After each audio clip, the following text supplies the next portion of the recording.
जय हिमालय, जय भारत। हिमालय लोग यूट्यूब चैनल में आपका स्वागत है और मैं हूं जर्नलिस्ट डॉक्टर हरीश चंद्र लखेड़ा। भगवान बद्रीनाथ का जो धाम है उत्तराखंड के चमोली जिले में, यानी बद्रिकाश्रम, क्या वह बौद्ध मठ था? बहुत से लोग इस तरीके की बातें चर्चा में आने के लिए कर देते हैं और कुछ बिना पढ़े लिखे या बिना सबूतों के ऐसा दावा कर देते हैं। और यह दावा सिर्फ इसलिए किया गया कि राहुल सांकृत्यायन ने भगवान बद्रीनाथ की मूर्ति को इस तरीके से कुछ वर्णित कर दिया और इसका नवबौद्ध या कुछ वोट बैंक के दलाल किस्म के नेता इन बातों को आए दिन बोलते रहते हैं। लेकिन मुझे लगा कि इसका जवाब दिया जाना चाहिए तथ्यों के साथ। मैं पौराणिक स्तर पे भी बात करूंगा और ऐतिहासिक तौर पर भी, और बौद्ध ग्रंथों में भी जो कुछ है उसको भी सामने रखूंगा और फिर तय आपको करना है कि सत्य क्या है। लेकिन जब तक मैं आगे बढ़ूं, आपसे अनुरोध है कि हिमालय सभ्यता पर केंद्रित इस चैनल को सब्सक्राइब अवश्य कर दीजिए।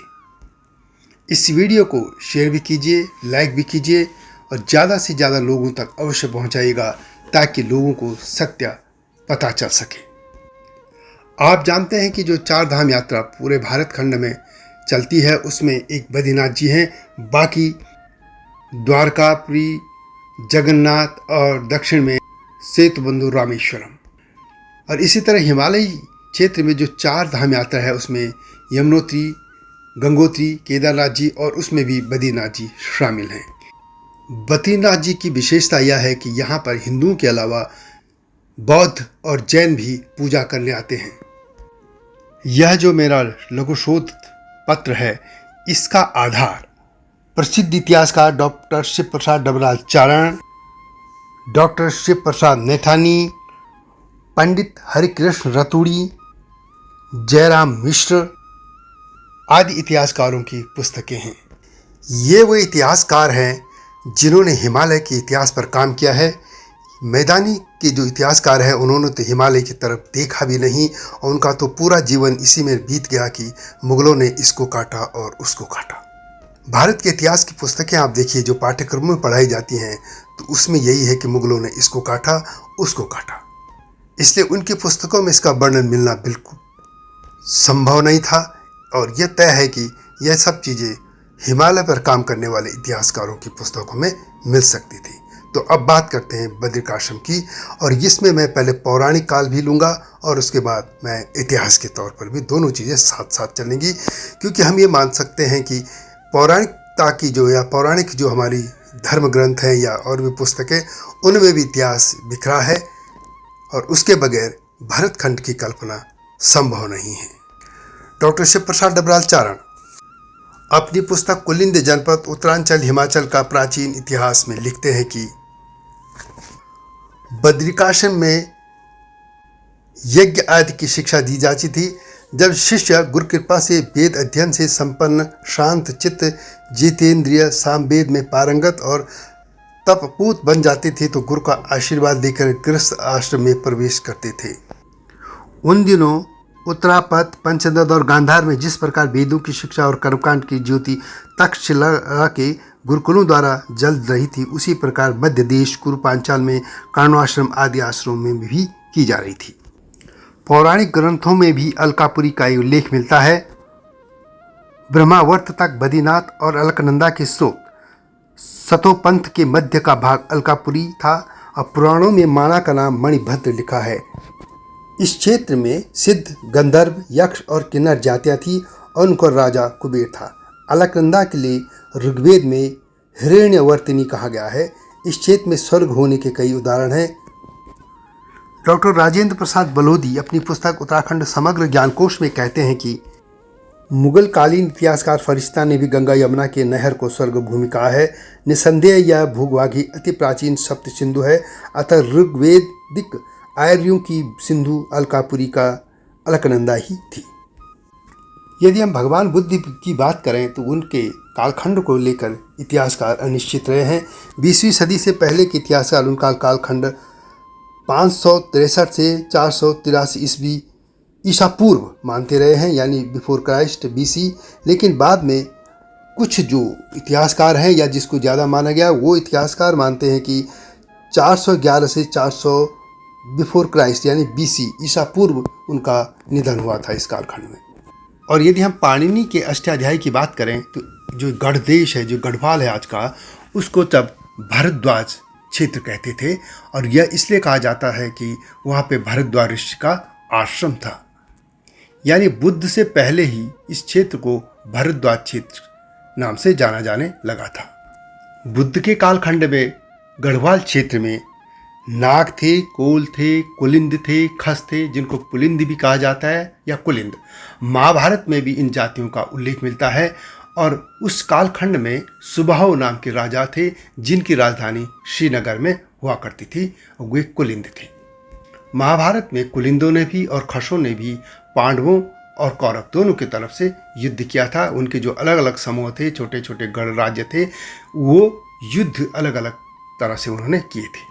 लेकिन जो बुद्ध का कालखंड आता है उसमें गढ़वाल से लेकर हिमाचल तक का जो क्षेत्र था वो कुलिंदों के शासन में था, और खस भी वहाँ प्रभावशाली होने लग गए थे। भगवान बुद्ध को लेकर यही प्रमाण मिलते हैं कि वे ऊशीध्वर पर्वत तक, यानी जो हरिद्वार है आज का, वहाँ तक आए थे।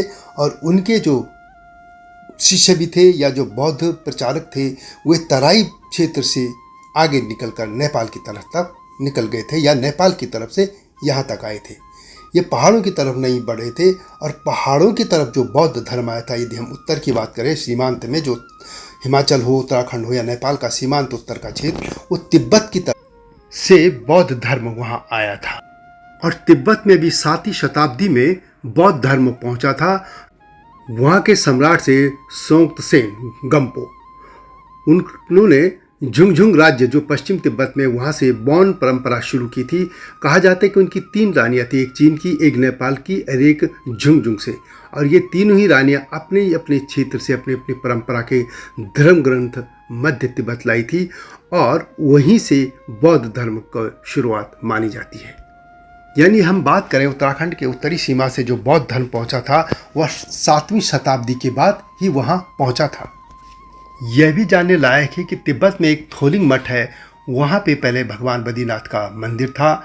और चीन से 1962 के युद्ध से पहले तक उस मठ के लामा लोग इस भगवान बद्रीनाथ, यानी जो आज का जो बद्रीनाथ जी हैं, उस मठ के लिए भेंट पहुँचाते रहते थे। गढ़ नरेश के वजीर रहे और इतिहासकार पंडित हरिकृष्ण रतूड़ी अपनी पुस्तक गढ़वाल का इतिहास में लिखते हैं कि श्री बद्रीनाथ के मंदिर में तिब्बत के लामा की ओर से उनके प्रतिनिधि द्वारा प्रतिवर्ष चतुर्मास में बतौर भेंट की चाय, चंवर इत्यादि कई वस्तुएं भेंट में आती थी।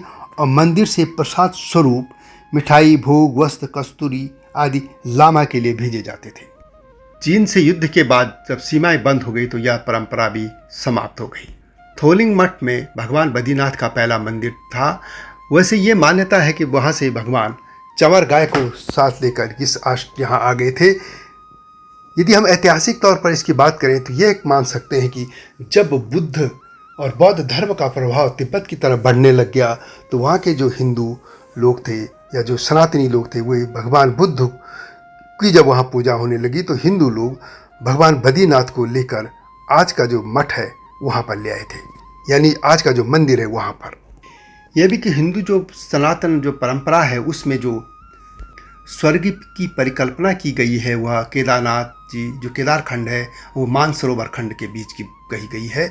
यानी केदारनाथ बद्रीनाथ जी से लेकर और कैलाश मानसरोवर तक इस बीच के पांडव भी यहीं अंतिम समय में चले गए थे। चूँकि यह क्षेत्र सभी के लिए पवित्र माना जाता रहा है, इसलिए बौद्धों ने भी इस रास्ते से जाने की कोशिश की थी। परंतु उस जमाने पे वहाँ पे खस भी थे, कुलिंद थे, नाग थे, कोल आदि थे, और वहाँ पे अष्ट बलि की भी परंपरा थी, यानी वहाँ नर बलि भी दी जाती थी। तो बौद्धों को इस बलि से भी जूझना पड़ा था और वे भय से वहाँ पहुँचे भी नहीं। लेकिन उन्होंने जैसे कोटद्वार के पास जो कर्णो आश्रम है उसको भी तहस नहस कर दिया था। चमोली जिले में एक बौद्धान पट्टी मिलती है। राहुल सांकृत्यायन ने इस बधान क्षेत्र को बौधायन कह दिया और इससे ये गलत संदेश चला गया कि हाँ बौद्ध थे, छुटपुट बौद्ध गए थे। लेकिन वैसे भी भारत खंड में हम देखें तो बौद्धों को कुछ राजर्षय अवश्य मिला, राजाओं ने माना, जैसे अशोक ने या कुछ और राजाओं ने, परंतु जनमानस में बुद्ध धर्म उतना कभी भी प्रचलित नहीं रहा। वैसे भी है यदि हम उत्तराखंड की बात करें तो पहले कुलिंद थे, कार्तिकेयपुर वहाँ पे राज था, उसके बाद कथयूर आए, फिर गढ़वाल में पंवार राजवंश आया। इनमें सभी के सभी सनातन धर्म को मानने वाले थे। बौद्धों की एक भी ऐसी कोई शिलालेख या ताम्रपत्र या कुछ भी नहीं मिलता जिनसे ये कह सकें कि ये बौद्ध थे। नेपाल में अवश्य मिलते हैं, परंतु गढ़वाल में एक भी ऐसा राजा नहीं मिलता जो बौद्ध धर्म से या बौद्ध रहा होगा।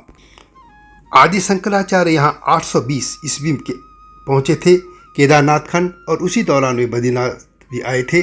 वहाँ उन्होंने भगवान विष्णु की मूर्ति श्री विग्रह को नारद कुंड से निकालकर प्रतिष्ठापित किया था, और केदारनाथ की धाम में ही उन्होंने देह त्याग दी थी। वहाँ उनकी समाधि है।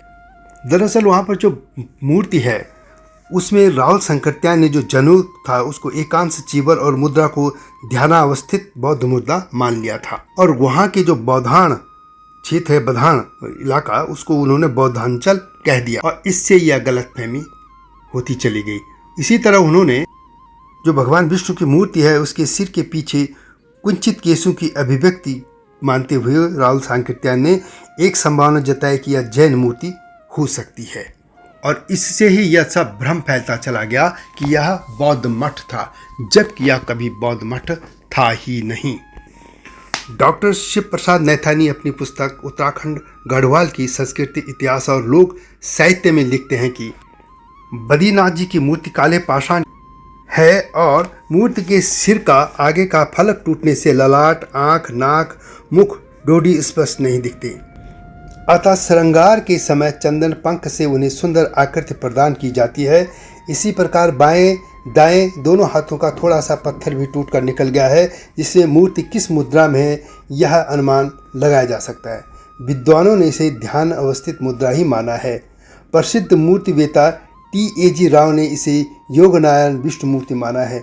मूर्ति की छाती पर यज्ञोपवीत के समान पतली रेखा दिखाई देती है। पीठासन में भी कुछ रेखा हैं। राहुल सांकृत्य उनके अनुसार वे फूल, पत्ते या अक्षर भी हो सकते हैं। मूर्ति द्विभुज दिखाई देती है, लेकिन डॉक्टर शिव प्रसाद डबराज चारण लिखते हैं कि 2 हाथों के चिन्ह भी हैं और इसे चतुर्भुज स्वरूपा माना जाता है। मूर्ति के ललाट पर हीरा, सिर पर सोने का दमकता छत्र तथा एक दर्पण भी है जिस पर बाहर की वस्तुओं की छाया पड़ती है। चारों ओर स्वर्ण रजत पात्र, धूप, दीप, नैवेद्य, दान सभी कुछ मिलाकर एक भव्य अलौकिक वातावरण की सृष्टि करते हैं। और उनकी पीठ पर जो रेखाएं हैं वास्तव में वह जनेऊ है। वैसे तमाम जो भी विषय मैं यहाँ बता रहा हूँ इन पर हिमालय लोग यूट्यूब चैनल में अलग अलग वीडियोज हैं, आप इनको देख सकते हैं। जैसा कि मैंने पहले भी कहा, और डॉक्टर शिव प्रसाद नैथानी भी लिखते हैं कि 1962 ईस्वी से पहले तक थोलिंग मठ यानी तिब्बत से भी बद्रीनाथ जी को प्रतिवर्ष भेंट पूजा आया करती थी तथा एक बौद्ध विहार का नाम बद्रिकाश्रम भी था। परंतु शंकराचार्य जी ने नारद कुंड से विष्णु मूर्ति को निकालकर यहाँ पुनर्स्थापित किया था, और यही सर्वमान्य मत है। यानी जो थोलिंग मठ है वही पहले बद्रिकाश्रम था, और बाद में जब बौद्ध धर्म का प्रभाव बढ़ने लग गया था तिब्बत की ओर, तो फिर भगवान विष्णु की प्रतिमा मूर्ति को लेकर यह जो मौजूदा स्थान है वहाँ पर नया उनका धाम बनाया गया था। ये मान्यता भी है। परंतु यह सत्य है कि ये जो त्रिविष्टिप जो क्षेत्र कहा जाता है, जिसे स्वर्ग की परिकल्पना की गई है, वहीं पर भगवान बद्रीनाथ जी का आश्रम था। वे वहाँ निवास करते थे, चाहे वो थोलिंग मठ हो चाहे आज का बद्रिकाश्रम। अब जरा कुछ बौद्ध धर्म पर भी बात कर लेते हैं कि बौद्ध धर्म के पतन के कारण क्या थे। बौद्ध धर्म को अशोक ने सर्वप्रथम राज्य का आश्रय दिया था और उनके प्रचार प्रसार में लग गए थे। उनके ही शासनकाल में कुछ अन्य राजाओं ने भी उनको राजर्षय मिला था इस धर्म को, परंतु जनमानस में कभी भी बौद्ध धर्म इस तरीके से व्याप्त नहीं हुआ जिस तरीके से कि इसके लेखक, इनके जो इतिहासकार बौद्ध हैं वो लिखते हैं। और यह भी सत्य है कि बौद्ध धर्म से बहुत पहले शिव पशुपतिनाथ मत जो है प्रचारक जो उनके थे, उन्होंने पश्चिम और मध्य एशिया तक शिव भगवान का प्रचार कर लिया था। मंगोलिया में आप यदि वहाँ चंगेज खां समेत और के उनके जो कब्रिस्तान या जो उनके समाधि स्थल है वहाँ देखेंगे तो उनके बाहर आज भी त्रिशूल लगे हैं। अशोक ने भी बौद्ध धर्म का जो प्रचार किया था वह उत्तराखंड में या भाबर तराई को छोड़कर उत्तराखंड, नेपाल या कांगड़ा जिसे तिरगट भी कहते हैं या कश्मीर, वहाँ वो पर्वतीय क्षेत्र में प्रचार नहीं करा पाए। कालसी में जो कि जौनसार क्षेत्र में है वहाँ पर अवश्य उनका एक स्तंभ लगा है। बौद्ध ग्रंथों में इस क्षेत्र का नाम हिमवान या हिमवंत कहा गया है और इस क्षेत्र के लिए बौद्धों ने अपने जो मध्यम या मध्यम स्थिवर को भेजा था। तब वहाँ कोल, किरात, खस और बर्बर जातियाँ भी रहती थी और अष्टबलियाँ होती थी, जैसे मैंने पहले भी कहा। और कहा जाता है कि अष्टबलि के भय से बौद्ध हिमालय की अंदर की तरफ नहीं घुस पाए थे, यानी इनका जो प्रचार क्षेत्र था वो हरिद्वार और तराई भाबर क्षेत्र तक रह गया था। और जो उत्तर की तरफ से जो बौद्ध आए हुए थे वो तिब्बत की तरफ से आया था धर्म, वो भी 7वीं शताब्दी के आसपास। और उसमें भी भोटिया और कुछ लोग थे जो कुछ हद तक बुद्ध भगवान को मानते थे, लेकिन वो दोनों चलते थे, हिंदू भी और बौद्ध भी। बौद्ध धर्म के भारत से गायब होने के कई कारण हैं, इसमें वे खुद भी दोषी हैं। एक तो जब अशोक के बाद सेना कमज़ोर हो गई थी और सभी योद्धा भी युद्ध ही करने से मना करने लग गए थे, वो इसलिए कि उनको लगता था कि किसी की हत्या करने से, युद्ध करने से वह पाप मिलेगा, वह नरक में जाएंगे, तो युद्ध नहीं करते थे। ऐसे में हिमालय के आयुध जीवियों की जरूरत पड़ती थी जिनको युद्ध के लिए उनको बुलाया जाता था। और युद्ध के लिए तभी बुलाया जा सकता है यानी कि वे तब बौद्ध नहीं थे। वैसे भी आचार्य चाणक्य और चंद्रगुप्त ने जब मगध की सेना को हराया था, नंदों की सेना को, तो उसमें भी उन्होंने पहाड़ के हिमाचल, उत्तराखंड जो आज का है, गढ़वाल, कुमाऊं जो है, और उससे आगे जो डोगर क्षेत्र, डोगरा क्षेत्र, जम्मू और नेपाल तक, यहाँ के आयुध जीवियों को लिया था और उनके बल पर उन्होंने नंदों को हराया था। इसके बाद अशोक के बाद भी बिंबिसार के समय में तो पूरा वर्णन मिलता है कि वे सेना को कहते रहे कि युद्ध करने जाओ, लेकिन वे युद्ध करने से भाग गए थे। और ऐसे में हिमालय के लोगों को ये जो आयुध जीवी थे, जिसमें तब खास तौर पर खस थे, वे युद्ध करते थे और वो पैसा लेकर दूसरी राजाओं के लिए युद्ध करने आते थे।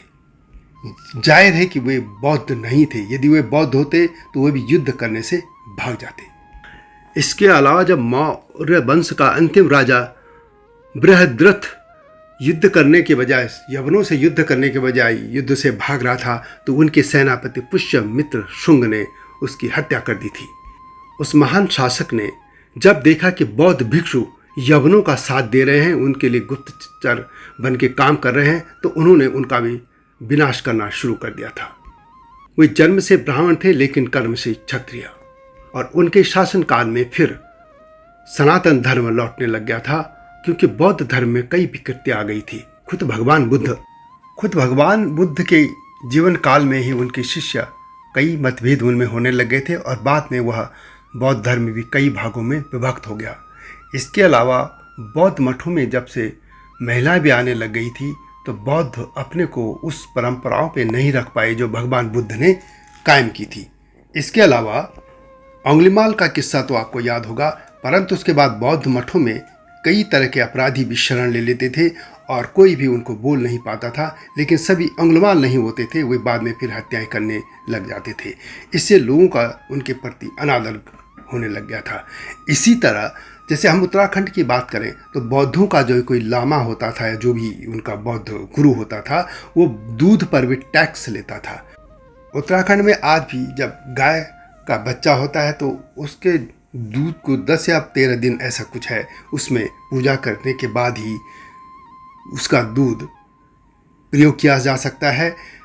लेकिन उसमें एक बधवान पूजा होती है। अब भगवान विष्णु की वो पूजा होती है, परंतु कहा जाता है कि वास्तव में उस शुरुआती दौर का जो दूध होता था वो बौद्ध गुरु को दिया जाता था, यह बौद्धों का एक टैक्स था। गढ़वाल में यह बौद्ध धर्म इसलिए भी आगे नहीं बढ़ पाया क्योंकि वहाँ के लोग आयुधजीवी थे, युद्ध प्रेमी थे, जो दूसरों के लिए भी लड़ते थे। परंतु जब वे देख रहे थे कि मैदानी क्षेत्रों में क्षत्रिय परिवारों को युवक भी विरक्तवादी मतों से प्रभावित होकर नगर या सारे राष्ट्र पर अग्नि धधक जाने पर भी कोई हानि वे नहीं देखते थे, वे युद्ध में वीरता दिखाने के बजाय भाग जाते थे क्योंकि उनको डर था कि वे नरक चले जाएंगे। और ऐसे में पूरी जो जनता थी, समाज थी, उसकी सेवा कौन करता। ऐसे में यवनों के हमले भी बढ़ रहे थे और फिर ऐसे में जनता की कौन सेवा करता। तो पहाड़ के लोगों की मांग बढ़ने लग गई थी, यानी वे आयुधजीवी जो थे उनकी मांग बढ़ने लग गई थी। तो ऐसे में भला वे क्यों बौद्ध बनते। चंद्रगुप्त विक्रमादित्य की भी कथा इस बारे में बता देता हूँ कि चंद्रगुप्त जो थे उनके बड़े भाई थे रामगुप्त, और रामगुप्त को जो हराया था और उनकी पत्नी को जिस राजा ने मांगा था वो खस राजा थे और जोशीमठ के ही थे, और वे खस राजा थे। और वो इतने आयुधजीवी लोग थे कि उन्होंने चंद्रगुप्त के बड़े भाई रामगुप्त को भी हरा दिया था और बंदी बना लिया था।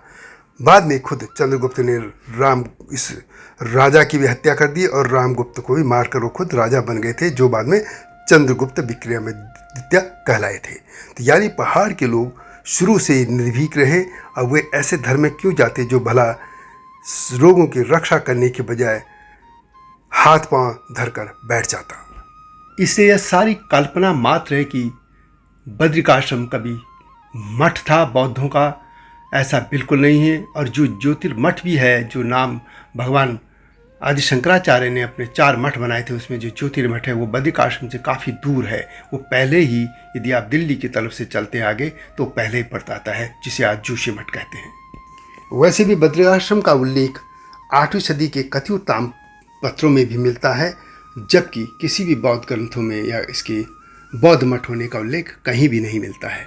यह वास्य राहुल संकृत्यायन के एक कल्पना या एनालिसिस जिसको हम कहते हैं, उस मात्र से ये भ्रम फैल गया। और इस बारे में मेरी सभी लोगों से जो इसको बौद्ध मठ कहते हैं उनको मेरी चुनौती है कि वे मुझसे शास्त्रार्थ के लिए कहीं भी आ सकते हैं, मैं तैयार हूँ। तो यह थी बद्रीनाथ धाम की गाथा, जो कि प्राचीन काल से ही सनातनियों का एक श्रद्धा केंद्र रहा है। तो यह वीडियो कैसे लगी कमेंट में अवश्य लिखें, और आप सभी से अनुरोध है कि इस वीडियो को शेयर भी कीजिए, लाइक भी कीजिए, ताकि लोगों को जानकारी मिले कि जो नवबौद्ध या कुछ दिग्भ्रमित लोग वोट बैंक के लालची नेता इस तरह की बातें कर रहे हैं, उनको इसका जवाब मिले। तो हिमालय सभ्यता पर केंद्रित इस चैनल को सब्सक्राइब अवश्य कीजिएगा। इसी मुद्दे पर अभी मैं बहुत सी वीडियो लाऊंगा, उनको देखिएगा। अगली वीडियो की प्रतीक्षा कीजिए। तब तक जय हिमालय, जय भारत। हिमालय पे पेड़ हो तो गीत गाएंगी नदियाँ, गीत गाएंगी नदियाँ। पेड़ों पे चिड़िया है तो गीत गाएंगी नदियाँ, पेड़ों पे चिड़िया है तो गीत गाएंगी नदियाँ। माँ की लोरी जैसे होते हैं नदियों के गीत।